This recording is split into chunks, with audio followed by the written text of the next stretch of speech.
Okay, so welcome to week 4 lecture. And what we are going to cover today, after what we covered last week. What did we cover last week? The casting process. So actually, we said earlier that the casting process mainly is going to be the main process before we start anything in manufacturing. We can get the ore from the mine as a powder, melt it, and make any ingot you would like to have. Mix some materials, or even make it as a pure material. Then you have to do some other processing on it. Casting is one of the pre-shaping processes. Why I call it now pre-shaping? I didn't call it the shaping processing because we need to do some machining on it. Most of the cases, either is going to be a net shape or near net shape, but in all the cases, we need to do some machining on it. Maybe to get some surface finishing, heat treatment, and other things. But now, if I'm going to get the things to made as a block, but I would like to have a sheet. Okay, so what will be the process? I cannot cast a sheet directly because this will make it very brittle. So I have to add some properties on it. So maybe the sheet you can see in front of you, which is something about 5 millimeter thickness. Well, actually, it's 2 millimeter thickness.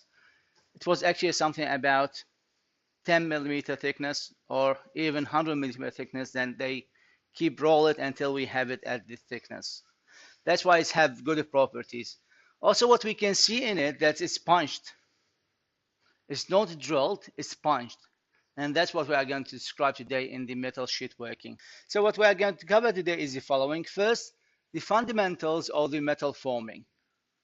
Overview of the metal forming, the material behavior we are going to have while we do the forming process, the temperature we are going to use, strain rate sensitivity, because actually we are going to have some strain residuals in it, and this will keep it in this shape. The friction and lubrication in the metal forming. Whatever you are going to do the process, you are going to have friction between the two parts. Even between the hammer and the metal, you are going to have some friction. Then we are going to talk about the bulk deformation processes in the metal working. Rolling and deformation process relating to the rolling, forging and deformation processing related to the forging, extrusion process, the wire and the bar drawing. Then we are going to talk about the sheet metal working, like the cutting operation, the bending operation, the drawing operation, other sheet metal forming operation, the dies and the press for sheet metal processes, the sheet metal operation not performed on the presses, and bending of the tube stock.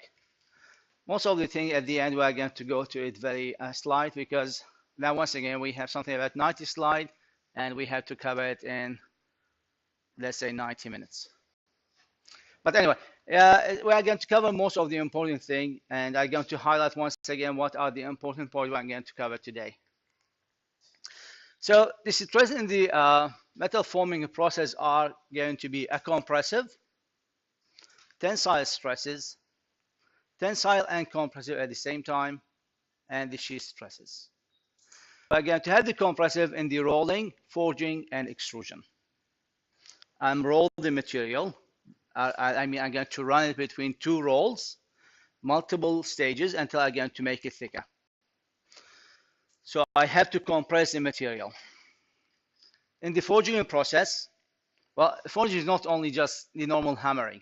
Even if I'm going to have the press on it and going to make it flattened, this will consider to be a forging process. And extrusion, that means I'm going to force the material to run through a die, and it's going to take the shape of this die from the other side. Tensile stress is like stretch in the metal. Now I have this metal. If I'm going to bend it, I'm going to have stretch on one side, and I'm going to have compressive on the other side. Shear stress is like the cut of the metals. Have you ever tried to, well, using the scissor, actually we shear the paper, because we are going to add shear forces on the paper, because that's we're going to have sliding between the two sides to cut the paper. So that's what we call the shear stresses on the paper. The material properties in the metal forming. Material with lower yield strength and higher ductility are easier to be formed. If it's going to be brittle, it's going to be broken. It's not going to be bending, for example. So what we would like to have, lower yield strength, if you remember what the yield strength is the changing point between the plastic and the elastic region, and the tactile material, the one which have some flexibility. Okay. The metal ductility is going to increase, and the yield strength decreases by increasing the metal temperature. So it's much easier to form the metal if we increase the temperature. I'm going to show you later an equation which show you the relationship between the parameters and the temperature we're going to have. Okay, now just remember, we need to have a lower yield strength material with higher ductility, and we can increase the ductility and the yield strength decreasing by increasing the metal temperature. Now you understand why the blacksmith heating up the metal before we start to do the forging process. Other like the strain and strain rate and diffraction also affecting the metal forming processes. So the types of the metal forming processes are the bulk deformation, and we have the sheet metal working. So the metal forming, bulk deformation, like the rolling process, the forging process, extrusion process, wire, and the bar drawing. Now when we say wire and the bar drawing, the small wire you have in your equipment, what the diameter, 0.5 millimeter, 0.25 millimeter, actually was drawn with this diameter, multiple stages until we are going to have it like a thread. And the sheet metal working, the bending operation. Now, once again, if you take a look to this plate, it's been bended multiple times. And we have the deep drawing. Have you seen this, the gas cylinders? Actually, it was disc.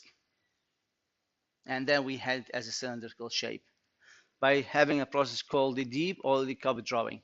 If I'm going to have the time today, I'm going to show you the video on how to make the cylinder, the gas cylinder, or I'm going to post you the link so you can watch it. We have the shearing processes if I would like to cut it. It's something like, have you ever seen the paper cutter with the things? Exactly the same thing. We can use it to shear the metal as well. And we have some other miscellaneous processes like the punching process. Making these holes actually is not done by drill one by one. We have punch and die, just keep doing that multiple times, and we're going to have this thing ready to work. So for the bulk deformation processes, okay, these are some of the example. Obviously from shape A is going to be the rolling. We have rollers. We run the material at certain thickness, then we're going to get it out with a new thickness. Putting the metal, the work part, between die and base, then we can press it. This will be a forging process. We are going to reshape it to a new shape. And extrusion process and the rolling process. Actually, that's what's happening in the wiring. We're going to run with the multiple dies until we're going to have the new diameter. But this one is extrusion. So this one is semi-melting. Press it with the punch at the end with certain force with the ram. We are going to force it to run through the die. We're going to have the shape of the die. Okay, so rolling, forging, extrusion, and drawing. Okay, the work part is going to have usually a low surface area to volume ratio. This will be the basic thing. So the surface area is going to be low in to the volume value. Simple geometries, usually what we're going to have. You cannot have the cavities by doing the forging process. Have a significant deformation and the massive shape change. So we take it from this thickness to a new thickness and wider area. Okay, this is a massive change. So simply what we're going to do if we're going to do it this way, too much residual stresses. That's usually why we need to do a heat treatment for most of the parts done by this way. The other type is the sheet metal working. Now, this one is bending. I just get the plate with the wedge, press it in the die. It's going to have a new angle. I just bended the thing. This one is the deep drawing. A disc shape, press it with the ram, in the die is going to take the shape of the die drawing. Now, I do the shear cutting process here and there. I do have two parts. I should keep some gap between them. One of them is going to be stationary, one of them is moving, going down, shear force between the metal part, and we're going to have the two parts to be separated. And that's what we call the shear cutting. Or punch, well, the same approach can be used for punching. So geometry is going to be with high surface to volume ratio in this case. Bigger area to the thickness. Like, for example, metal sheets, strips, and coils. The process of deforming, like bending, cutting, extra, is called the sheet metal working, or sometimes we call it the press working, because we're always going to have press force to do the work for us. The pass is called the stamping, and the tooling is going to be called the punch and the die. The moving part is called the punch, and the fixed part is called the die.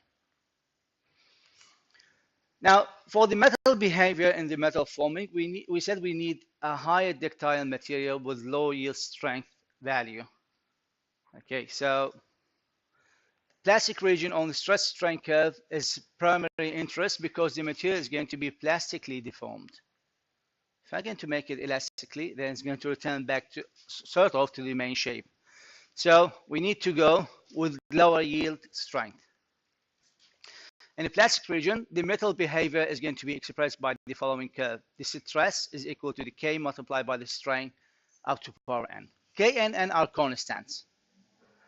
Stress and strain. The K is the strain coefficient and it is the strain hardening exponent. Okay, so this curve will be simply going to be graphed according to this equation. Now, the flow curve based on the true stress and the true strain. Okay, and simply for the flow stress, for most metal at room temperature, the strength is going to increase due to the strain hardening. You remember what the strain hardening. Okay, you just remember what that.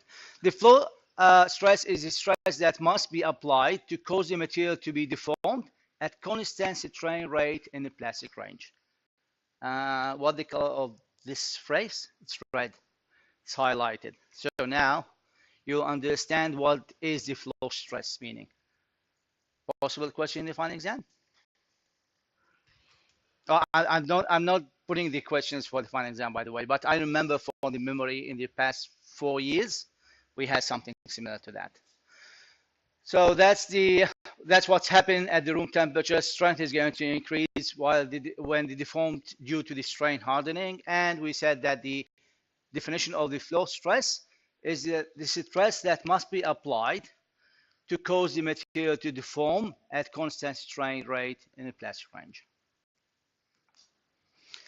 Now, the equation can be rewritten once again to write down the equation for the flow stress as equal to the K multiplied by the strain up to power n. Yield strength as a function of the strain.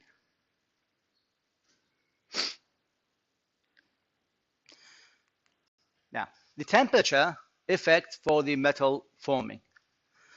Did I pass the last sheet faster? Is it okay? The rate of changing the slide? Actually, you have it online. Yeah. So now we have the equation once again. Let's see what will happen. If the temperature is going to be increasing, the K and N value are going to decrease. And that's what I like. I would like to add less force to get my act. So the K and N value are going to decrease as I'm going to increase the temperature of the metal. Thus, higher temperature will cause a low stresses and higher ductility. And that's my target when I'm going to do the metal deforming. Accordingly, lower forces and power accomplished to the deformation operation at elevated temperature. Increase the temperature, I reduce the K and N value, I'll use less stresses to do the work, and I'm going to have higher ductility for the material. So, 3 temperature range in the metal forming are the cold working, the warm working, and the hot working. So for the metal deforming, you're either going to have a hot working, warm working, or the cold working. It's depend on the temperature you are going to elevate the metal to. Okay, have you that you are going to do the machine design later, and you are going to learn about different materials you are going to use. So for example, you're going to have stainless steel, hot worked, or oil quenched, or whatever the process is. So now you understand what we are going to talk about. Now we're going to talk about the cold working, the warm working, and the hot working, and what the temperature value as a percentage of the melting point, melting temperature, Tm. So cold working is performed at the room temperature or slightly above. Many cold forming processes are important in the mass production. I don't have to wait until it's going to heat it, then I do the work. It's cold, let's work on it. And this one is cold working. Okay, it's room temperature. Just do the bending continuously, or do the shear cutting, or whatever the place you are going, the process you are going to have. These operations are near net shape or neat shape processes with minimum machining required later. The warm working performed at a temperature above the room temperature but below the recrystallization temperature, if you remember what the recrystallization temperature is. So obviously it's going to be something about 0.3 of the melting point. If my melting point is 1500, I'm going to raise it to 500 degree or slightly above. So above room temperature, below crystallization temperature, dividing between the cold work and the warm work, and often is going to be expressed in the term of the melting point, and it's going to be something about 0.3 Tm, which is 1/3 of the melting point. The hot working is above recrystallization temperature, and it's about 0.5 Tm, or little bit higher. Metal continues to soften as the temperature is going to increase above 0.5, enhancing the advantage of the hot working above this level. So in all the cases, we're not going to melt the temperature. We're going to keep it as a temperature, either room temperature, below the crystallization temperature, and above the crystallization temperature, bit below the melting point. Just try to make it softer, so it's going to be much easier to form. Now, if I can talk about the metal sheet working, usually we're going to look at the cold working, because the surface area is big to the volume ratio. So we don't need to add these processes. But in case we are going to have this thickness of block, and I would like to take it to this thickness, so I have to make it hot. Or sometimes it's going to be warm. The advantage I'm going to have is, now for the cold working, I don't need to heat it up. So I'm not going to have expansion in the size and contraction later. So it's going to have better accuracy, closer tolerances, better surface finishing, strain hardening increase the strength and the hardness. The grain flow during the deformation can cause desirable directional properties in the product, and no heating of the work is required. For the warm working, lower forces and power than the cold working, because we made the material softer and we reduce the value of the stresses are going to apply. More intricate work geometry is possible, and need for the annealing may be reduced by the all eliminated, because we heat it up, then we cool it down, and this will do the process of the annealing actually. For the hot working, work part shape can be significantly related. Now we said once again it's too big, and I'm going to reshape it with using less forces. Lower forces and power required. The metal that are usually fractured in cold working can be hot deformed. Because what's happened? If it can be fractured in the cold working, it can be deformed in the hot working. What's happened? I increase the ductility. Now, strength property of the products are generally going to be the isotropic, and for the case of the no strengthening of the part occurs from the work hardening, and this advantages in the case when the part is going to be subsequently processed by the cold forming. Now, these are the advantages. That's not everything. We have disadvantages as well. Cold working, we will need higher force and power for the deformation, because the N and the K value are high, So the strength value is going to be, the YS value is going to be higher. The starting work surface must be free of the scale and the dirt. The ductility and the strain hardening limits the amounts of the forming that can be done. If I get to a material with higher strain hardening and higher ductility, lower ductility, then we cannot simply use the cold working. Now for the warm working, workpiece must be heated, and this will take time. Hot working, lower dimensional accuracy, because we are going to have expansion in this volume, then it's going to reduce once again. Higher total energy required, which is the sum of the thermal energy you are going to need to heat the workpiece and the energy to deform the metal. So we are going to have two forms of the energy, while we had one form of the energy of the cold working, just the force to deform the work part. The work surface oxidization, we heat it up, we are going to have oxidization on it. I can show you a video of what will be the amount of the oxidization we're going to have. And thus we're going to have poor surface finishing. Shorter tool life, because we use metal against the hot metal, and this will damage the tool part as well. The strain rate sensitivity, okay, so is the change in the strain of the material with respect to the time. Well, highlight this one from your side. Okay, so what this strain rate sensitivity is, we know that strain rate is going to change in the strain at the of the material with respect to the time. And it's going to be defined by the following equation. The strain is equal to the V, which is deformation speed, which is the run velocity again to do the deformation with, divided by the height of the workpiece. Okay, now that's mean if I'm going to have more thicker workpiece, the strain will be higher or lower. If I'm going to work on work part with something about, let's say, 20 centimeters, 200 millimeters, strain is going to be lower, simply because the denominator is going to be higher. So in this case, I have to increase the run velocity in the case of the forging, for example. Okay, theoretically, the metal in the hot working behaves like the perfectly plastic material. And with the strain hardening exponent n will go to 0. And the metal should continue to flow at the same flow stress once that the stress is going to be reached. The flow stress, as we said, is a function of temperature, because we are going to change the value for the K and the N. At hot working temperature, the flow stress also depends on the strain rate, and the strain rate is going to increase at higher temperature, and the resistance to the deformation is going to increase, and this effect known as the strain rate sensitivity. So this part is explaining to you what is the strain rate sensitivity. That's strain rate, and this is strain rate sensitivity. Increasing the temperature will cause the strain rate to increase and the resistance deformation to increase, and that's what we call the strain rate sensitivity.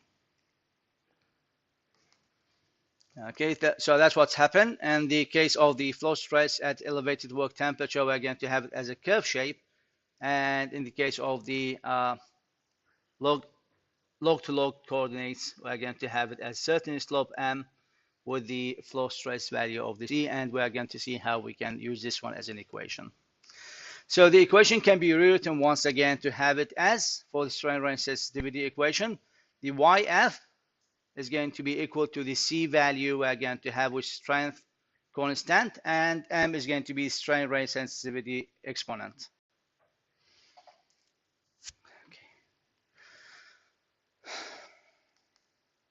So the constant C is indicated by the intersection of each plot with the vertical dashed line of the strain rate of 1. Okay, that's the strain rate value at 1.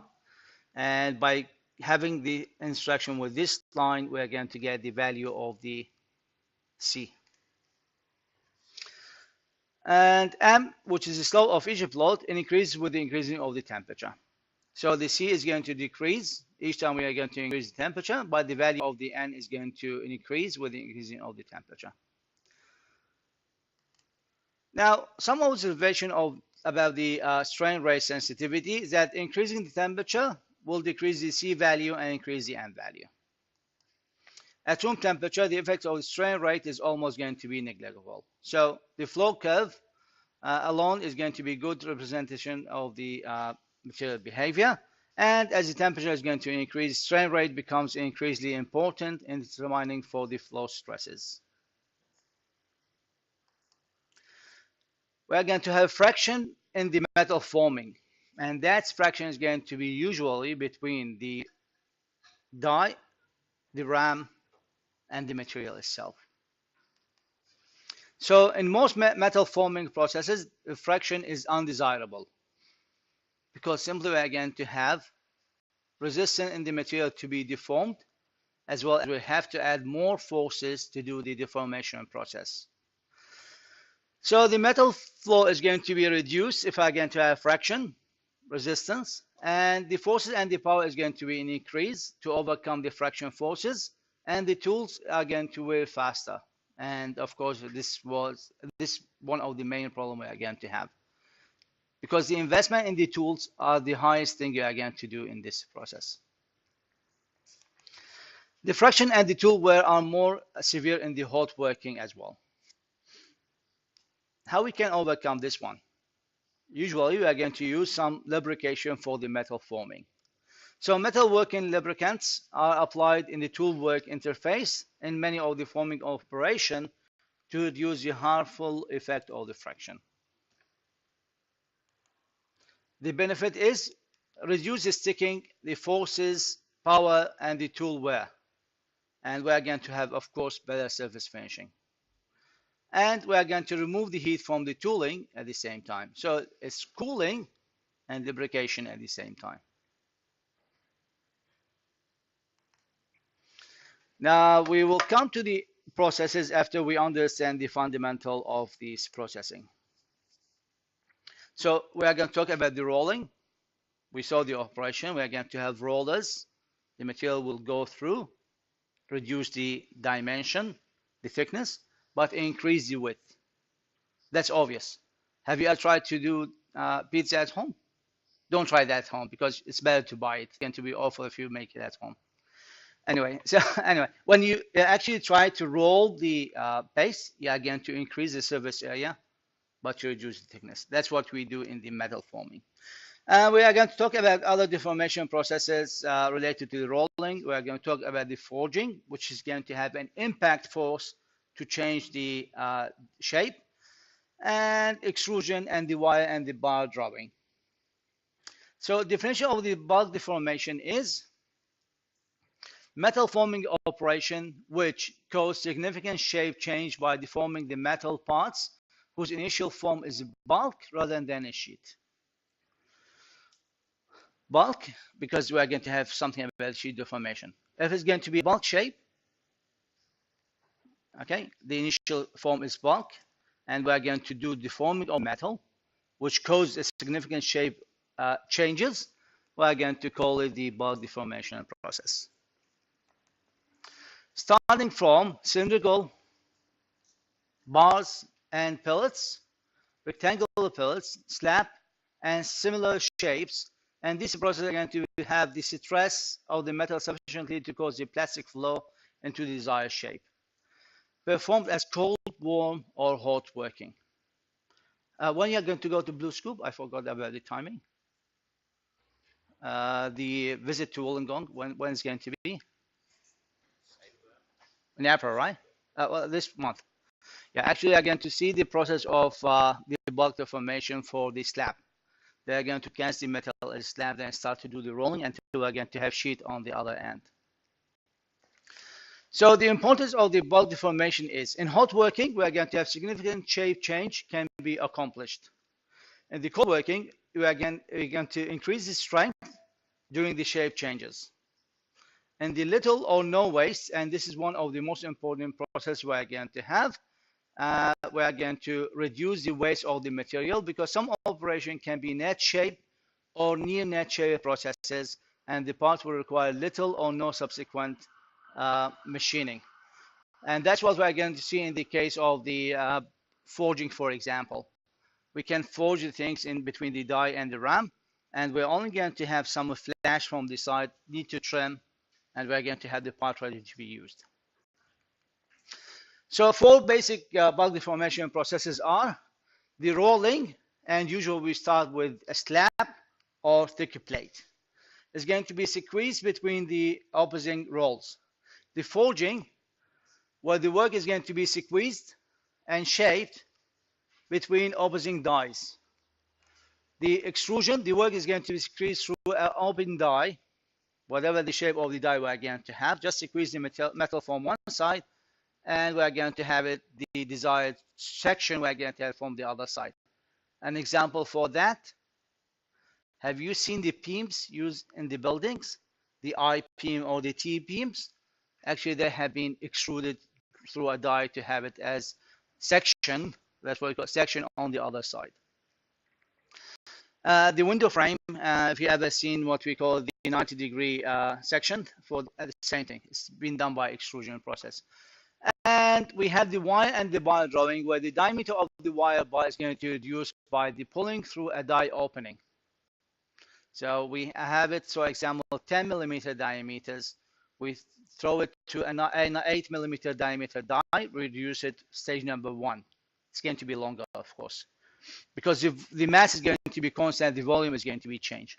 Then another die, smaller die, until we're going to have it at the end as the size of the wire we would like to have. The rolling process, 2 rolls. This will be direction of the flow. This is the work part.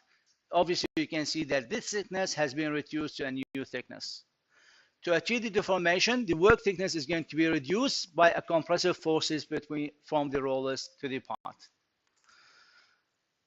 The rolls are rotating rolls performed in the main function, which is pull the work by the friction, pull it from one side to another.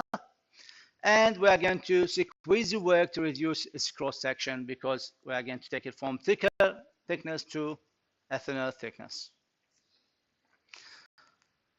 So these are most of the part we can have it from the rolling process. We can have it from this shape, and we can have it this shape by running rollers in the middles, or rolling the different roller shapes at the top.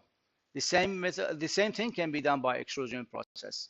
The slab, make it thicker until we're going to have the coils. The billets, we can make it to bars and rods. Types of the rolling we are going to have based on the workpiece geometry, or is going to be based on the work temperature. Work temperature, we know that we have cold and hot. So for the cold hot rolling, to achieve significant deformation, and cold rolling is produce the sheet and the plate stock. Now, small quiz. What was the temperature we use in the hot rolling? Yeah, half of the melting point plus. For the flat rolling, is based on the work geometry, flat rolling or the shape rolling. If I'm going to make it as just reduce the thickness, and of course we're going to increase the area, it's going to be called the flat rolling. I'm just flattening the material.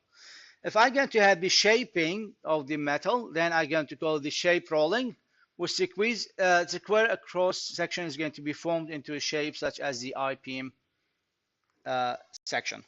So the flat rolling process, the analysis is going to be like that. We're going to have contact length, and we're going to have forces. We're going to be perpendicular to the work, and this will cause the deformation process.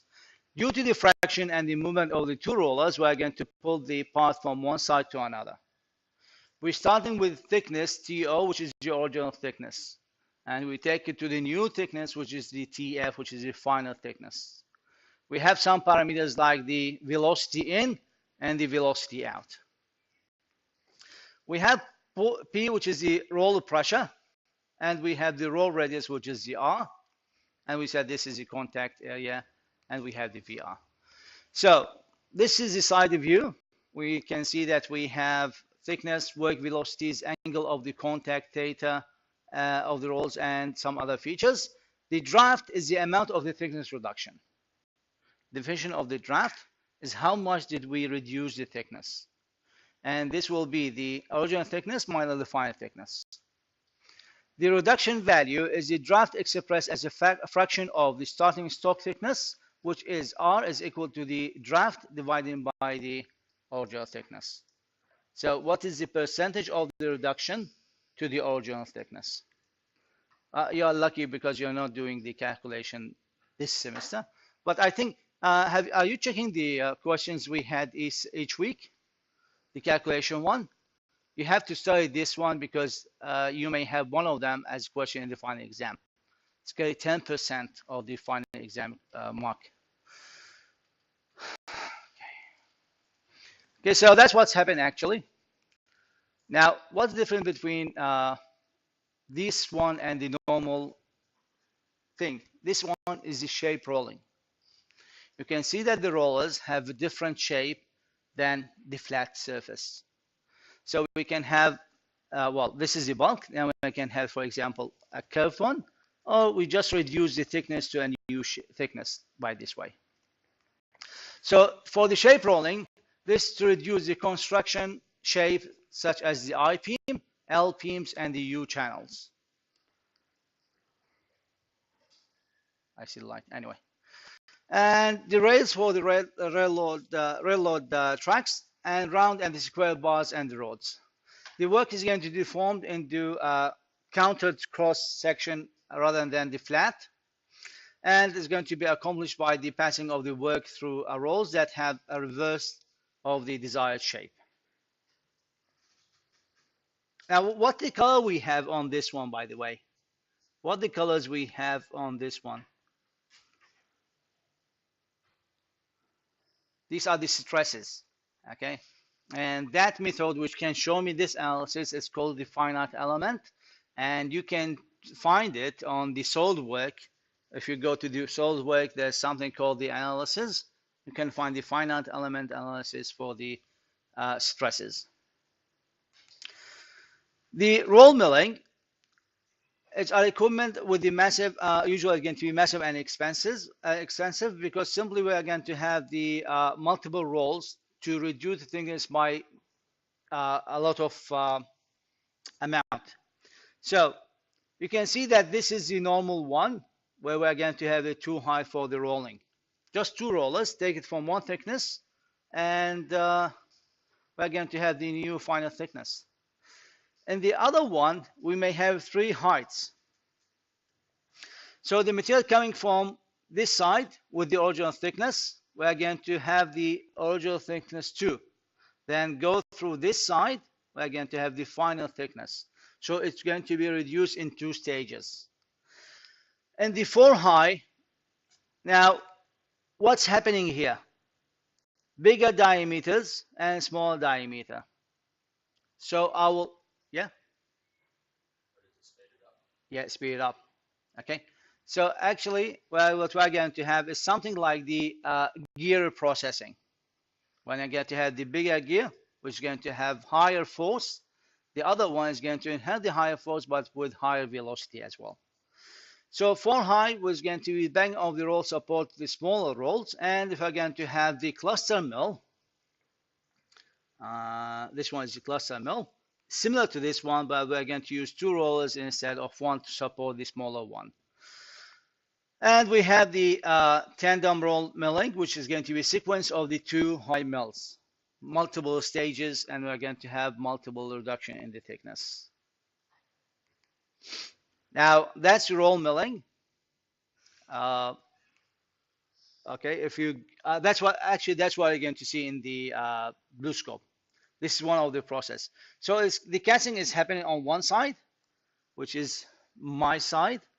Then we start to send the hot worked metal through the rollers, multiple stages to have the new thickness at the end.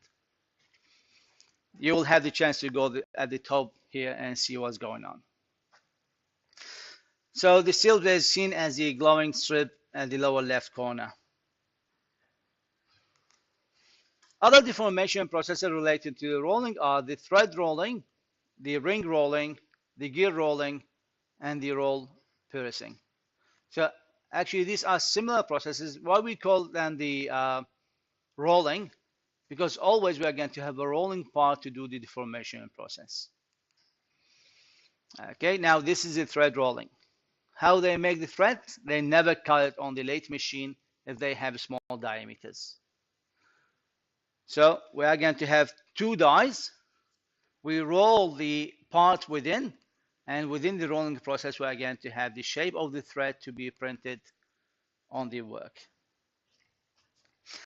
Okay, so it's a metal rolling process used extensively in the manufacturing industry to the mass produce screws, and important for the massive produce of the bolts and the screw, and deformed as a cold working in the thread rolling machines. But later we're going to do some heat treatment. The advantage over the thread cutting are higher production rate, better material utilization because we are not going to reduce any waste material, stronger thread and better fatigue resistance. The ring rolling is how we can increase and reduce the thickness of a ring, increase the size and reduce the thickness at the same time. So that's what's happened. That the two rollers, as we are going to table shape, as we are going to increase the force, we are going to force the ring to expand and is going to reduce the thickness at the same time. So the formation process in which the thick-walled ring is of a small diameter is going to be rolled into a thin-walled ring of a larger diameter. As the thick-walled ring is going to be compressed, the deformed metal elongates and causing the diameter to enlarge. The hot working process for large rings and cold working process if we're going to have the small rings. Products are the ball and the roller bearings races, the rings we have in the ball bearings, the steel tires for the railroad wheels, and the rings for the pipes, pressure vessels, and the rotating machinery. I think I have a video for, yeah, this is the actual process, what we have down there.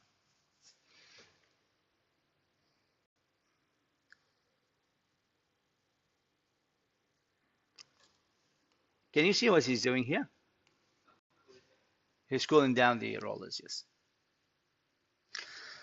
Okay, now the other method is the roll piercing, and this formation of the internal stresses and the cavity by the compression and compression of the outer diameter.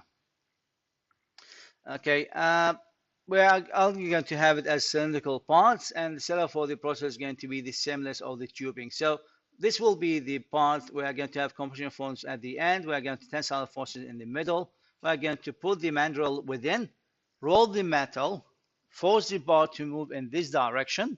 So we are going to cause the hole to be done. So this will be the finished part. Actually, that's what's happened. Okay, it should continue going this way, but this GIF just keeps repeating itself. The forging process. You know what the forging process is. You know it in the old way, but we have more advanced forging methods. So the formation process in which work is going to be compressed between two dies, and this considered as one of the oldest metal forming operation after the casting. So dates about something like 5000 BC, and the products are the engine crankshaft, the connecting rods, the gears, the jet engine turbine parts, and extra. Also, basic metals industry is using for the forging to establish shape of large parts that are then going to be machined for the final geometry and the sizes. We can do the cold forging, and we can do it as a hot forging. We can have it as the impact, and we can have it as the press. Now, from the name, the impact, that's mean I'm going to add it as a hammer method. The press, continuous force to shape the metal. Now for the cold or hot forging, hot or warm forging advantage, we're going to have reduction in the strength and increase the ductility of the work metal. That's what we mentioned earlier. Cold forging, the advantage is to increase the strength due to the strain hardening. Again, to add force, and this will change the shape, and we're going to increase the strain hardening of the metal. For the impact and the press forging, either going to have the forge hammer, when we're going to have the force to be added as the continuous impact, and we can have it as a forger press when we're going to have the gradual force to change the shape. Okay, now we can have it as open die forging. So the dies are going to be open. We can have it impression die forging, and we can have it the flashless forging process. The flash is what we are going to have at the side here, which try to leave the die, and we have to trim it later. If we are going to do it between two closed dies, then we are not going to have the flash to appear. So the open die forging, which with the work is going to be compressed between the two flat dies, allowing the metal to flow literally with the minimum constraint. So we just shape the roller to a hexagonal shape. For the impression die forging, where the die contains a cavity or the impression that's going to be imparted to a work part. And the metal is going to flow in constraints, so the flash is going to be created from the side, and this will be trimmed later. The flashless forging, the work part is going to be completely constrained in a die with no excess flash is going to be created because we don't have escape for the material to create the flashes. So the open die, once again, this will be the flashless forging, and that's what we call it, the impression or die forging, where we're going to have the flash created at the end. This is the open die once again. You can see that the oxide is start to remove. Now, can you see what the shape we had on the side? Why we have it concaved out? Why it didn't just simply flatten? It didn't flatten between, we have a fraction between the work part and the die. So it's been held from the top, and that's prevented things from flattening completely. If we didn't have any fraction, it will go this way, and then we are going to have the flow flatness. And this is one of the problem we have. So the open die forging, actually there's a punching in process where we're going to make a hole in the middle. This will be a different thing we're going to talk about later. So compression of the work part between two flat dies, similar to the compression test. Deformation operation reduce the height and increase the diameter of the work part, because simply we are going to have the same constant mass, but the volume is going, the shape is going to change. Deformation operation reduce the height and increase the diameter of the work part. Common names include the upsetting or the upset forging. The open die forging with no fraction, we're going to have the complete flatness, the actual one. So we're going to have diameter original. We're going to apply the force, the height will reduce, the diameter will increase, and then we're going to have the final height with the maximum final diameter. That's what we call it the ideal process. Usually it's never happen. So if no fraction occurs between the work part and the die surface, we are going to have homogeneous deformation occurs. We have cylinder, we are going to get it as cylinder. So the radial flow is going to be uniform through the work part and the height, and then we're going to have two strains going to be given by the strain is going to be the natural logarithm of the original height divided by the final height. But usually we're going to have fraction, and that's why we are going to have the barrel shape. Open die forging with a fraction, the barreling effect will result to the fraction between the work part and the die surface constraint allow lateral flow of the work. In hot open die fraction, the effect is going to be even more pronounced due to the heat transfer in the die surfaces, and this will increase the friction and cause a problem. The impression die forging. Okay, now we have this highlighted part, why the flash is formed and why it need to be formed. So the compression of the work part by dies with inverse of the desired part shape. Okay, now the shape we would like to have is going to be inverse on the die shape. This is the starting work part. We start to impose the force from the moving die, and then we are going to have the shape to be printed in the cavity. So we are going to have the flash is going to be formed by the metal that flow beyond the die cavity into a small gap between the die plates. Okay, so because we are going to have small gaps between the die plates, this simply will be filled with the material, and we are going to have the undesired part, which is called the flash. So the flash must be later trimmed, but it's going to serve an important function during the compression. As the flash is going to be formed, the friction resist continued in the metal flow into the gap and constraining the metal to fill the die cavity. So without the flash, we're not going to fill the die cavity by 100%. In hot forging, the metal flow is further restricted by the cooling against the die plates. Okay, so that's what's happened in the finite element simulation. Fill the cavity, and we're going to have the flash to appear at the end. So you can see that the stress is going to increase rapidly at the last stage of the process.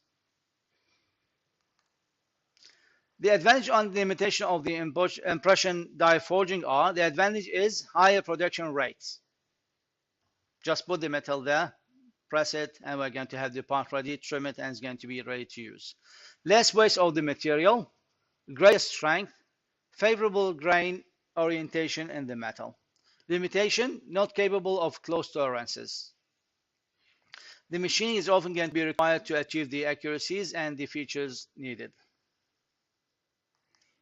Now, we can use something called the flashless forging. Compression of the work part in a punch and die tooling whose cavity is going to not allow for the flush to occur. So we're not going to have any waste material. So the starting work volume must be equal to the die cavity volume within very close tolerances.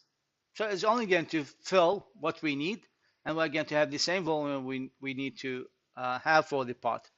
The process control is going to be more demanding than the impression die forging, the best suited for the part geometry that are simple and symmetrical. Okay, it's usually going to be simple and symmetrical because it's very hard to take off the part after we finish the compression process, and often going to be classified as the precision forging processing. Now, the oldest method is the forging by using the hammer. Use the impact to add the force. So instead of using the small hammer used by the blacksmith, it's mechanical method. We can take it by the hydraulic force, then release it, and actually the inertia will cause the impact to appear. We can have it as a controlled way, like this one, which is going to be controlled moving from multiple times. And actually this one done by pressing a pedal in the floor. So apply the impact load against the work part, and we have two types: either the gravity drop hammers, which impact energy from the falling weight of the heavy ram will cause the impact force. So we just take it up and release it. The other one is the power drop hammers, which accelerate the ram by the pressurized air or steam. So we can decide what the value of the force we would like to have. It's not going to be just for the free fall of the ram. Disadvantage that the impact energy transmitted through the anvil into the floor of the building, and commonly used in the impression die forging process. So you can feel the earth shaking, and that's why usually they try to make it in a workplace made of the metal sheets, not going to use the concrete buildings.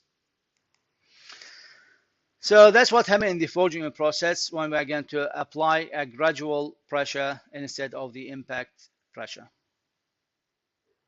Okay, so the types are the mechanical press, which convert the rotation of the drive motor into a linear motion of the ram, and we can have the hydraulic press where the hydraulic piston actuates the ram, and we have the screw press where the screw mechanism drives the ram.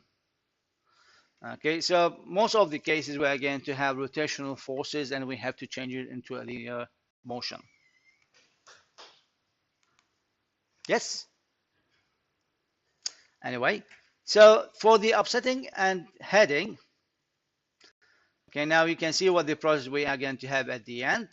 Forging process used to form the heads of the nails, bolts, and similar hardware products. And more parts can be produced by the upsetting than any other forging operation, because actually we're talking about small parts. Performed as cold, warm, or hot on a machine called the headers or the formers. The wire or bar stock is going to be fed into a machine. The end is going to be headed. Then the piece is going to be cut to length. For bolts and the screw, the thread rolling is going to be done first. Then we are going to do the form of the thread later. So that's what's happened actually. We feed the wire, we cut it, and then we are going to do the heading process.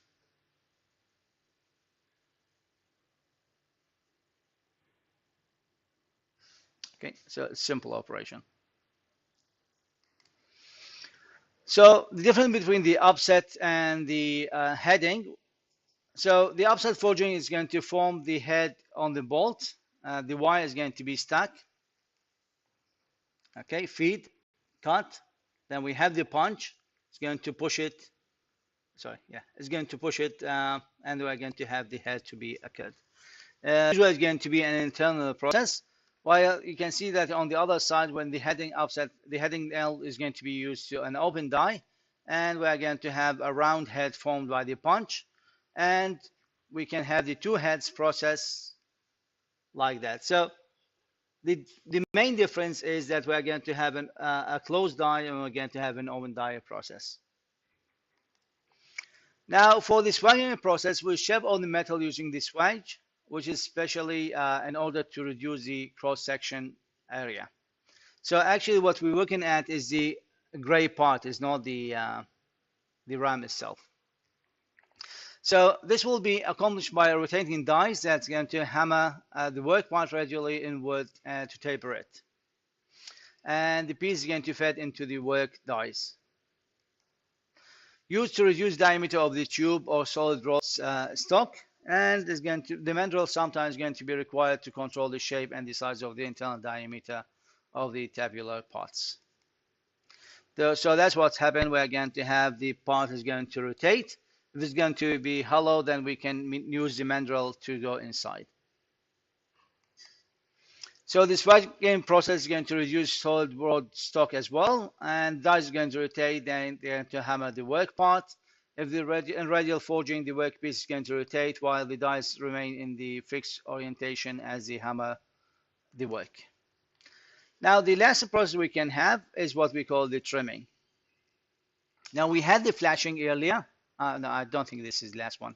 So we had the flash in the case of the forging, and then we need to use the remove the flash. So we are going to have the fixed die, and we're going to have the punch.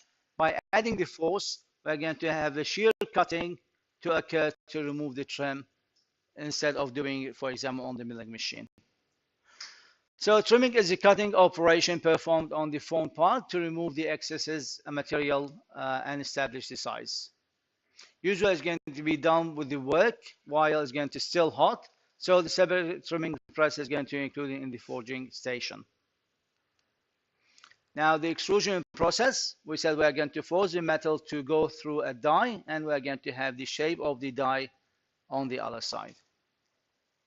Compression forming a process in which the work metal is going to be forced to flow through a die opening to produce the desired cross-sectional shape. Process similar to the squeezing of the toothpaste tube.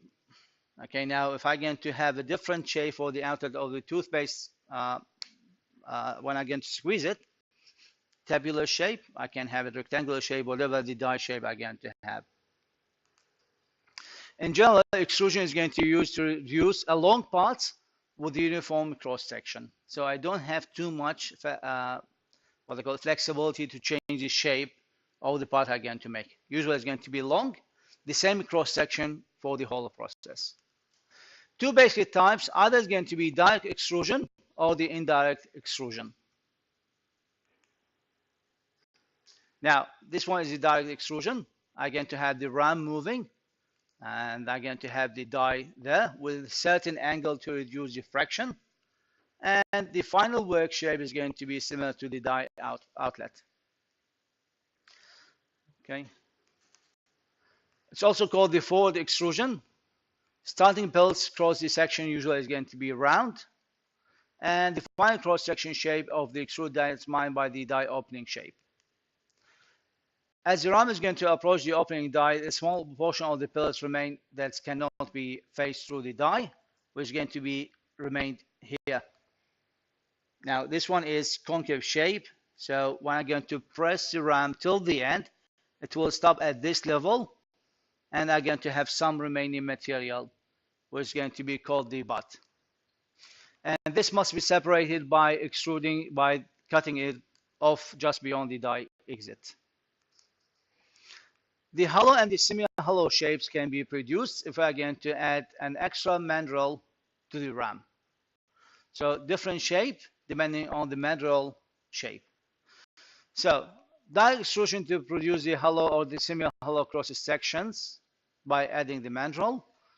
Hollow and the semi-hollow cross section are possible. This is semi-hollow. Now the indirect extrusion method, instead of pushing the material to the other side by using the ram, actually we are going to have the die as a part of the ram. The ram is going to be hollow, so the material will leave on the same direction. And that's why we call it the indirect extrusion process. So it's also going to be called the backward extrusion and reverse extrusions. The limitation of the indirect extrusion are imposed by lower rigidity for the hollow ram and difficulty in supporting the extruded part as going to exit the die. And actually the die is going to, the ram is going to be too complicated to work, and usually we're going to have for short parts only. Because in the case of the direct extrusion, you can just keep pushing the material from one direction and keep support on rollers and then cut it to the desired length. In the case of the direct extrusion method, as it's going to be leave in this direction, it's going to have limited length you can have. The advantage of the extrusion are variety of the shape possible. We talk about the cross-sectional actually. Especially in the hot extrusion, limitation is the part cross-section must be uniform through the length, and the grain structure and the strength enhanced in the cold and the warm extrusion. Close tolerances are possible, especially in the cold extrusion, because we're not going to have contraction to appear later. In some operation, little or no waste material going to occur. The difference between the hot and the cold extrusion is in the hot extrusion, prior heating of the pellets to above the crystallization temperature is required, and this will reduce the strength and increase the ductility of the metal, permitting more size reduction and more complex shapes to occur. The material is going to be soft now. Cold extrusion generally is going to be used to produce a discrete part, small parts. And the term, the impact extrusion is used to indicate the high-speed cold extrusion. We are going to come back to the extrusion method and the plastic industry.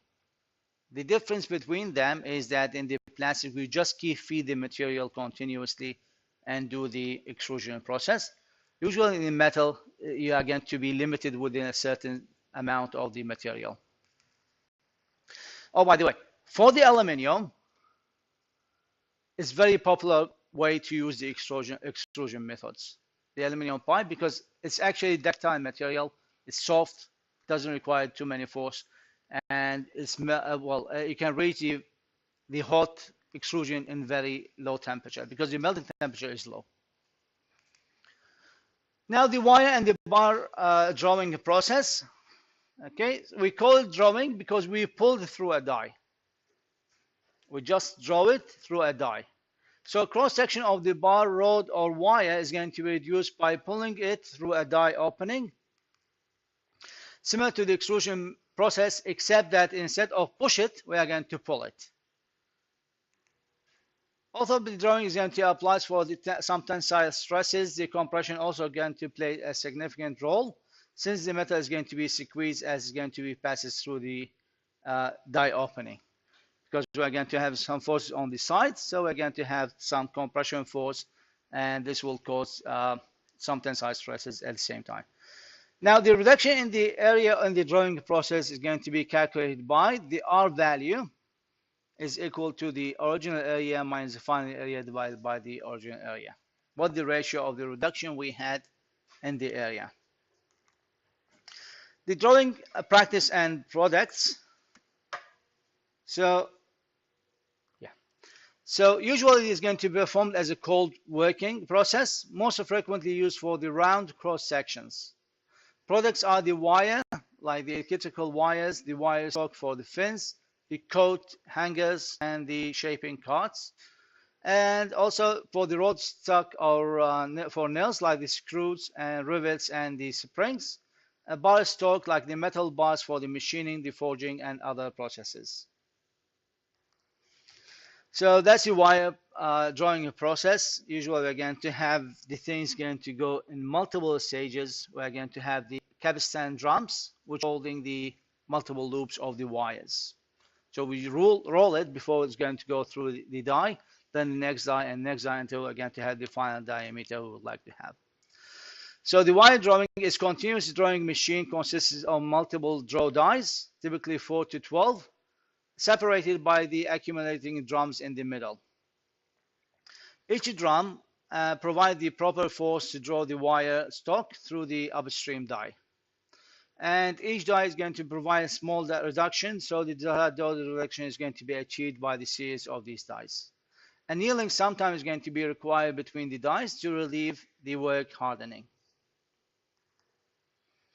So the difference between the wire drawing with the bar drawing is the stock size. Okay, so for the bar drawing, we're going to have large diameter bar and draw the stock, and the wire drawing, we're going to have a small diameter at the end, and the wire size can go down out to 0.03 millimeter, can be possible. Although the machines are the same, the methods, the equipments, and even the terminology are different. We didn't have the drums in the middle in the case of the bar drawing.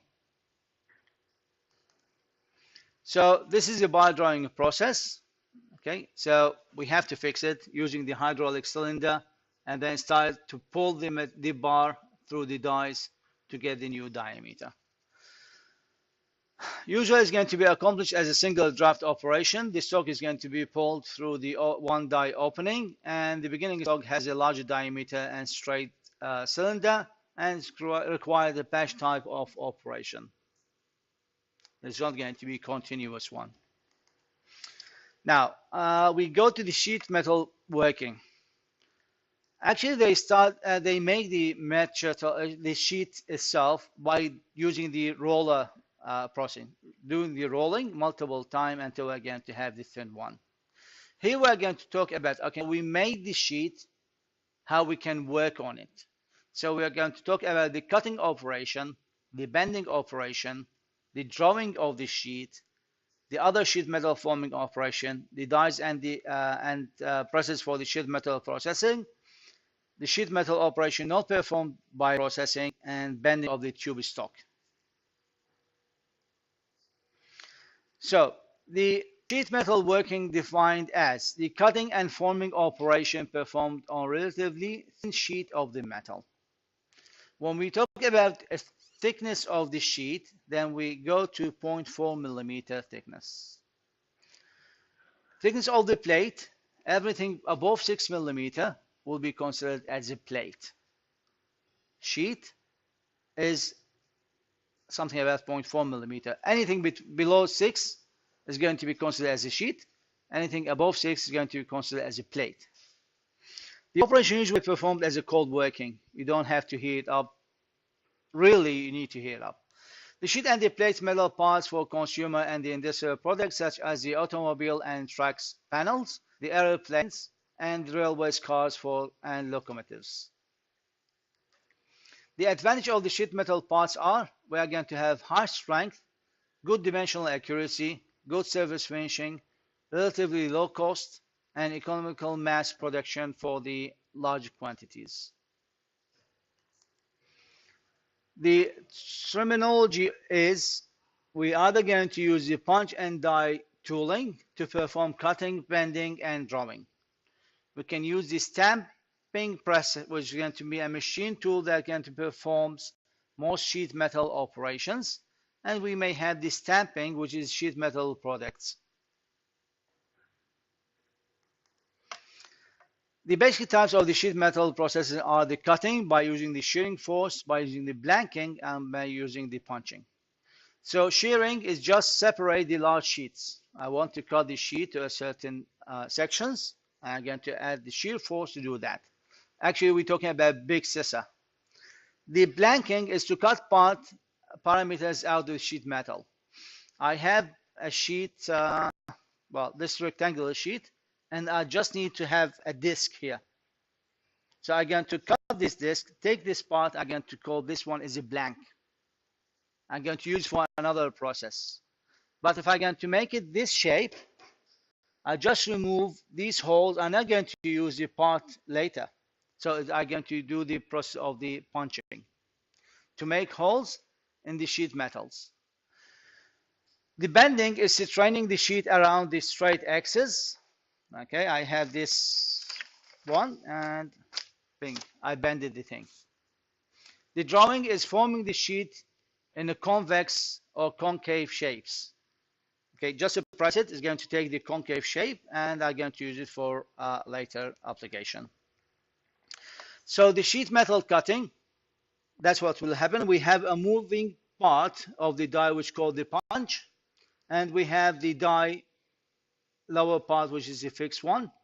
As the punch is going to move, I should have a clearance between the die and the punch. So I'm going to have a plastic deformation will occur first, further penetration, then I'm going to have the fracture due to the shear force in this section. And that's why we call this shear cutting. So let's talk about the shearing, the blanking, and the punching cutting. And three principles of the operation in the press brake cut metal sheets are the shearing, blanking, and the punching. So that's what happened in the shearing operation. Now, can you tell me why the punch, the shearing punch, have a certain inclination here?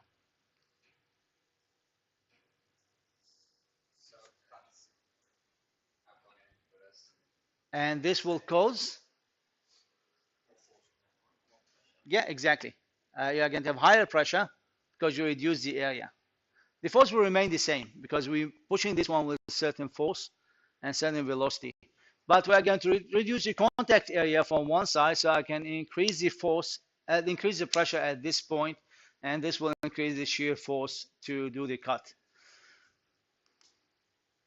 Now, for the blanking and the punching, as I said earlier, if I'm going to cut a part to be used later, I call this one a blanking. But if the cut I'm going to make just to make a part shaping is going to be called the punching. Now, in this case, this will be the scrap part, and the cutted part is going to be the blank I'm going to use later. In the case of the punching, the part I'm going to have a hole in, but the part I cut it is going to be the slug or the scrap one. So the blanking is the sheet metal cutting to separate the piece, which is called the blank, from the surrounding stock. The punching similar to the blanking, except that the cut piece is going to be scrapped and called the slug. Continuous, well, okay, now what's that? Is that blanking or punching? Now, of course, this one is going to be punching because you can see that the bigger part is going to be punched and used on the other side. An example for that, have you, yeah, this one, and the structure of the PC case, where you have all these sponge within, the one in the back, the holes for the fan and the other things. Okay, obviously this one, because doing the things continuously, so the part we're going to have is going to be the blanking part. So the clearance is very important between the two die, and because that will control the process of the force we're going to have. So the clearance in the sheet metal cutting is the distance between the punch cutting edge and the die cutting edge. Typically, the value is going to be 4% and 8% of the stock thickness. 10 millimeters are going to go 0.8 millimeter clearance on the side. And if it's going to be too small, the fracture lines press through each other and causing the double pyronizings and the large forces to be applied. If it's going to be too large, the metal is going to plunge between the cutting edge and the excessive butt result. And also we should have some angular clearance between the dies, and this will propose to allow the slug or the blank to drop to the through the die. Typical value is going to be something between 0.25 degree to 1.5 degree on each side. For the punch and the die sizes, if we would like to have round blank and the blanking of the diameter dB, the blanking punch diameter is going to be dB minus 2C. C is the clearance value we're going to have. The blanking die diameter is going to be the dB itself, and the C value is going to be equal to the clearance. Now, I remember that was part of the final exam as well. Now, if I'm going to like to make a blank with a diameter equal to 10 millimeters. Okay, now the diameter is 10 millimeters. What will be the value of the clearance? We said it's going to be 4%. So how much is going to be on each side? Sorry? How many millimeters? 4%? 2%? Now I tell you it's 4%. Why you tell me it's 2%? Yeah, well, you reduce from the diameter. Okay, so it's 10. The 4% of the 10 is going to be 0.4 millimeters, right? Yeah. So we're reducing 0.4 millimeter from the diameter. Okay, so from each side. So the clearance is 0.4. We multiply by 2 is going to be 0.8. So the diameter of the blanking punch diameter is going to be the 10 minus 0.8, and this will be the size I would like to have. The blanking die diameter, the lower one, is going to be the same diameter of the part I would like to have, and then I can do the punching with this clearance on the side. For the round hole diameter, if I'd like to do the punching process, the hole punch diameter is going to be equal to DH. The hole diameter is going to be DH plus 2. I make it larger. This one I make it smaller. Okay, so that's what we're talking about. The clearance is going to be on both sides. This is the die is going to be larger, and this will be the punch is going to be smaller. So the diameter I'm going to have is going to remain the same. Now, why I do have the irregular shape on this side? Because we had a fracture.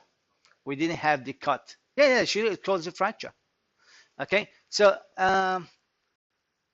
if you're going to the lab this week, on the bag we have some punch material, and actually it's the side plate for the hydraulic jack.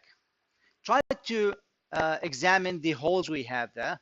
You will see that on one side we have neat cutting for the circle. On the other side is something like that, irregular shape. Because the pressure is going to be accumulated in this area, then suddenly we are going to have the fracture to occur and cause the irregular shape. Okay, so the die size determines the black size dB, and the punch size determines the hole size of the DH, and the C is the clearance. Try to memorize this page. It's page 67. Okay, so the cutting forces can be calculated by using the following equation. The F is equal to the S multiplied by T multiplied by L, where the S is the shear strength of the metal, and this is usually going to be constant. What will change is that the stroke thickness and the length of the cutting edge. Now, for the sheet metal bending process, I'm going to bend it. You know that for each section we have something called the neutral axis. Above the neutral axis, we are going to have the metal to be stretched, and below we are going to have the metal to be compressed. So we have tension and we have compression at the same time. Now, the straining of the sheet metal around the straight axis to take the permanent bend, that will be the process of the bending. As you can see here, we have flat sheet. We bend it from both sides to have the final part, which is the section. The metal on the inside of the neutral axis is going to be compressed, and the metal on the outside of the neutral axis is going to be stretched. The types of the metal bending are the V bending, because the final shape is going to be a V shape, as you can see here. The performed with the V-shaped die with low production, performed on the pressure brake. That's meaning you are going to press a pedal. This will make the things going down. The V dies are simple and inexpensive at the same time. For the edge bending, like this one, I'm going to make it at 90 degrees. So in this case, I'm going to have 1, 2, 3 parts for the die. The one is holding the parts. The third one is do the bending process. So the edge bending performed with the whipping die, higher production, pressure pad is required, and dies are more complicated and costly. The stretching we have during the bending process, if the bend radius is going to be small relative to the stock thickness, the metal tends to stretch during the bending. Important to estimate the amount of the stretching, so the final part length is going to be equal to specified dimensions we would like to have. The problem is to determine the length of the neutral axis of the part before the bending process. The bend allowance formula is given by the following equation. The AB is equal to 2 pi multiplied by alpha divided by 360 multiplied by the radius of the bending we would like to have plus kBA multiplied by the thickness. So the AB is the bend allowance, the alpha is the bend angle, R is the bend radius, T is the stock thickness, and kB is the factor to estimate stretching. And you can see that if the radius is less than the 2 multiplied by the thickness, the kBA value is equal to 0.33. And if the R is more than or equal to 2 times the thickness, then the kBA will go up to 0.5. I've just checked this week question if it's going to be applying this equation or not. Now, one of the problem we have in the bending process is the spring back. Now, let's see what will happen at the end. Spring back. Okay, so it's an increase in the included angle of the bent part relative to the included angle of the forming tool after the tool is going to be removed. And the reason for the spring back is that when bending pressure is going to be removed, the elastic energy remains in the bent part. We didn't pass the value of the yield stress. Okay, so this will cause to recover the partial towards its original shape. So the spring back results in the decrease in the bend angle and the increase in the bend radius. During the bending, the works is forced to take the radius R and the angle alpha B dash, as you can see here, of the bending tool. After the punch is going to be removed, the work spring will simply take back to the value of the R and the value of the alpha prime. So to take over this one, we just simply oversize the die and the punch. Take it to this level. When it's going to be spring back, we're going to have the dimension we would like to have. Now the bending force we are going to use, the maximum bending force estimated as follows. So the F is equal to the KPF once again, multiplied by the T, multiplied by the S, multiplied by W, T squared divided by the D. F is the bending force, DS is tensile strength of the sheet metal, and this is bent on the material we are going to use. W is the part width in the direction of the bend axis. T is the stock thickness, and for the V bending, the KPF is equal to 1.33, and for the edge bending, the KPF is equal to 0.33. The other one, 1.33 and 0.33. Okay, so the the die opening dimensions are the dimension D, dimension this one, is for the V die and the Y beam die as well. So this will be the value we're going to talk about in the case of the die bending, and that's what will be the case in the V bending. Now, the drawing process is to create more difficult shapes. And I told you about the example for the gas cylinder. So sheet metal forming to make the cup shape, box shape, or other complex curves, hollow shaped parts. Now, to get the blank shape at the beginning, I had to do the blanking process to get, for example, this shape, and this is the most common one we are going to have in the gas cylinder making. And usually it's going to be cylindrical shape, by the way, because otherwise we are going to have some complicated edges, and this will cause a problem. But we still can do it for square shape or rectangular shapes. Sheet metal blank is going to be positioned over the die cavity, as you can see here, and then it's going to be pushes the metal into the opening. The product is the beverage cans, the ammunition shell, the automobile body panels, also known as the DB drawing, to distinguish it from the wire and the bar drawing. Okay, so this is the process. We have to keep the clearance, which is equal to the thickness of the part, and that's what we start with. The blank with a certain diameter. After the punching, we are going to have a cylinder with the final punching diameter. So you read this one. The clearance in the drawing process is, the clearance should be equal to 1.1 multiplied by the thickness of the metal sheet we are going to use, or something about 10% greater than the stock thickness. The test drawing for feasibilities are the drawing ratio, the reduction, and the thickness to the diameter ratio. So the drawing ratio, or what we know as the DR, is the most easily defined as for the cylindrical shape or the cup, which is equal to the dB divided by the dP. dB is the blank diameter, and the dB is the punch diameter we are going to have. Indicate symmetry of the given drawing operation, where the DR usually is going to be less or equal than 2. Now, for the reduction value, is defined for a cylindrical shape as the R is equal to the blank diameter minus the punch diameter divided by the blank diameters.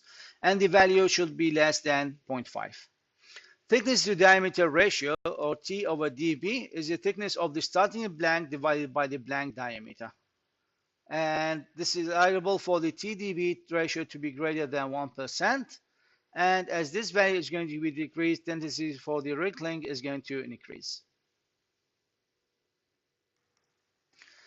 The blank size dimension, for the final dimension of the drawn shape to be corrected, the starting diameter blank must be right. To solve for the value of the blank diameter by seeing the starting sheet metal blank volume, it should be equal to the product volume. To facilitate calculation, assume negligible thinning of the part's wall, because actually we are going to have thinning. When you are going to stretch the part, we are going to have thinning. Usually we are going to ignore this effect to do the easier calculation. Shapes other than cylindrical cups we can have in the case of the DB drawings are the square shapes, the stepped cups, the cones, the cups with spherical rather than the flat bases, irregular curves forms as in the automobile body panels. Now, we can do other sheet forming process on the presses, like the operation performed with the metal tooling and operation performed with the flexible rubber tooling. Now, for the first one, the process of the ironing is similar to the DB drawing, but actually what we are going to have is not just the shaping, because we have the cylindrical shape, but we would like to thin the wall. So we are going to use the process of the ironing, which is going to achieve thinning and elongation of the wall in the drawing cup. We have the importing process, like this one, and that's similar when we are going to create some fins on the plate. So create contiguous indentations on the sheet, such as the raised or oriented lettering, as we can see here. The punch and the die is going to configuration during the process, and the finished part with the import strip is going to be the final shape of the pressing dies. The golden process, we're going to use a rubber pad, and we are going to use the block to form the die. We are going to leave the part in the middle. So the tool is going to be low cost because it's just a block. Formed block can be made of the wood, the plastic, or other material then going to be easy to be shaped. The same rubber pad can be used with different form of the blocks because it doesn't have any shape. And the process attractive in small quantity production because the die is not that hard. Now, other operations are not performed on a pressing material like the stretching forming, the roll bending and forming, the spinning, and high energy rate forming processes. Now, I would like to bend the part, but I'm not going to use the pressing method, so I can use the stretching forming process. Now, what happens is I'm going to use two jaw fixtures to hold the part. I'm going to force the die in, but I'm going to apply force at the same time, and this will cause the stretching of the metal sheet. Sheet metal is going to be stretched and bent to achieve the shape changes, and also I can do the roll bending, and that's what usually used to make the tank, the water tank with the thin walls, by running through a rollers with measured distance between both and the height as well. So a large metal sheets and plates are going to be formed into the curved section using the rolls. The roll forming, that's the process. Multiple shapes rollers is going to cause the final shape I would like to have. Continuous bending process in which the opposing rolls reduce the long section of foam shape from a coil or strip stocks. The spinning process. Okay, now have you seen the aluminum pulse or the cooking pots? It's done by the process of the spinning. So metal forming process in which the axial symmetric parts, it should be symmetric parts, is gradually going to be shaped over the rotating mandrel using the rounded tool or rollers. We have three types: conventional spinning, the shear spinning, and the tube spinning. So actually that's what we have. That's the mandrel we would like to have the final shape look like. We are going to have the clamp holding the part, start to spin. Then we're going to use the roller tools to add the force and form the shape to take the final shape of the mandrel. The high energy rate forming, or what we know as the HERF, is a process to form the metal using a large amount of energy over a very short time. This can be done by the explosive forming, the electrohydraulic forming, and the electromagnetic forming. This should have an impact, and then we are going to force the metal to take the sheet to take a new shape. Now, this will be the case of the explosive forming. We are going to have the charge in the water. This will be the vacuum to be generated, and this will be the final shape we would like to have. Now, the vacuum is not going to be able to form the part, but the wave we are going to have during the shock of the explosion will force the shape to be taken over the amount over the die we would like to have. Okay, the electromagnetic shaping.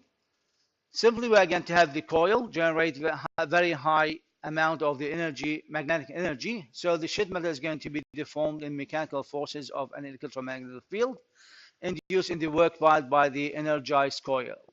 So what will happen is going to have very high energy, try to push the part to the side, and this will force it to fill the cavity on the die, and this will be the final shape. The bending of the tube stock is very important because we would like to have sort of constant diameter for the bended part. So the dimension and the terms for the bent tube are: the D is the outside diameter, and we have the R, which is the bending radius, and T is the wall thickness. So you can see we can do it in multiple stages. We're going to have some stresses to be generated in this point. Now what will happen once again? We're going to have stretching on one side. We're going to have compression on the other side. We can do this one by using the stretch bending of the tube. This will be the starting shape. Push, lower it down on the bending block, and we're going to have the final shape. We can do it by use the draw bending. We have the clamp, we have the tube, and we have the rotating block. And this one is going to rotate on the other side, is going to cause the bending to occur. Now, whatever we are going to try to do, you can see that the diameter has been reduced somehow. Well, that's it for today. So, what's the time now? Can we watch some videos for the? Yeah, we'll still have another 10 minutes to go. So, I would like to find you something.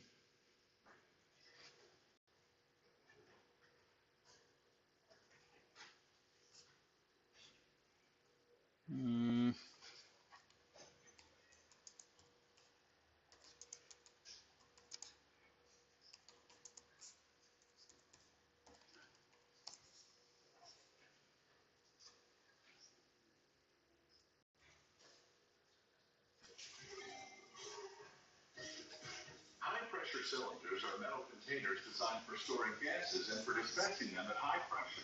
Think fire extinguishers and oxygen tanks. The contents are often flammable, so the challenge is how to make these often life-saving cylinders safe, yet still easy enough to use.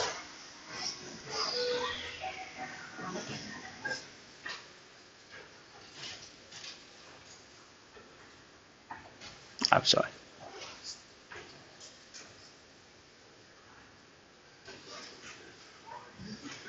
At 1300 degrees Fahrenheit for 36 hours. Now they go into the first of 5 hot chemical baths. So these are the blanks. Treated first.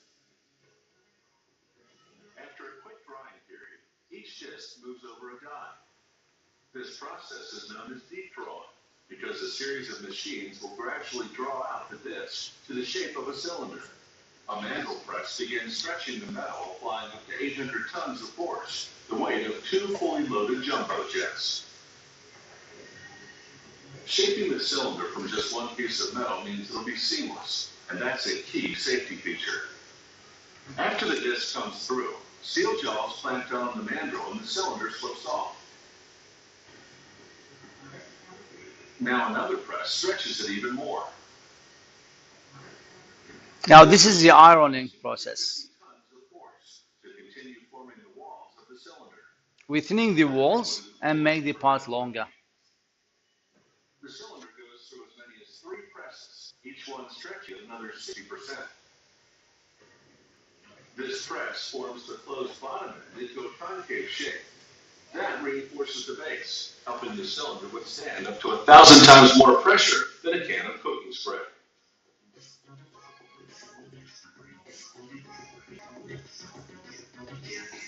A bandsaw now slices up to 4 inches off the other end, which will become the top of the cylinder. Next, a torch heats that end to 1800 degrees Fahrenheit for 90 seconds. In a process called hot spinning, the worker then places the cylinder in a device that spins it at 1000 RPM. As the torch maintains the temperature, the machine shapes the edge of the searing hot metal into a curve. That's the spinning process. In this way, the machine gradually closes off the top end and shapes two rounded areas called the shoulder and neck. Making these areas curved is the best way to contain pressurized gases. Curves spread out the stress on the metal. A sharp corner would focus the stress in one spot. The only exit for gases will be the valve at the top.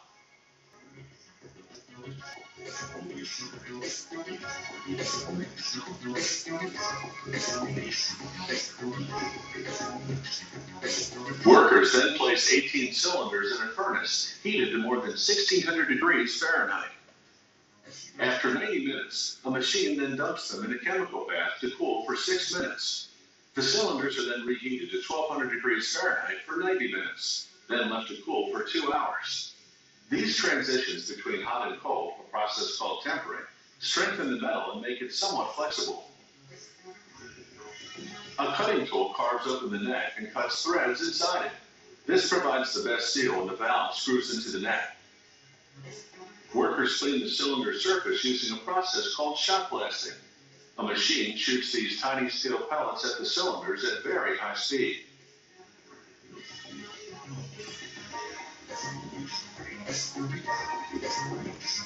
They test the cylinder by filling it with water. Then they seal it off and immerse it in water. The machine then adds more water to the cylinder and gauges how well it withstands the air pressure. They rinse the inside with hot water, then dry and clean it by blowing in some purified air. Next, a hydraulic press indents the shoulder of the cylinder with legally required markings such as the manufacturing date and the serial number. A machine then stretches a steel collar over the neck. Another device called a valver tightly screws on the valve, creating a leak-proof seal. After a trip to the paint shop, these high-pressure cylinders are ready to be filled and keep it all under control. Okay, now why we have different colors for the gas cylinders? Pardon? Nope. Different gases. Actually, we use it too with gases, yes. So, what the color for the oxygen? Black. And if we're going to have white top with the black cylinder, that means this oxygen can be used for the medical purposes. And the blue one is for the nitrogen, and we have different colors for that. You remember the accident happened last year in Bankstown Hospital? I still don't understand how it's happened. I don't know how they mix between the cylinders with different colors. And then 2 or 3 children, they had different gas rather than the oxygen, and they died.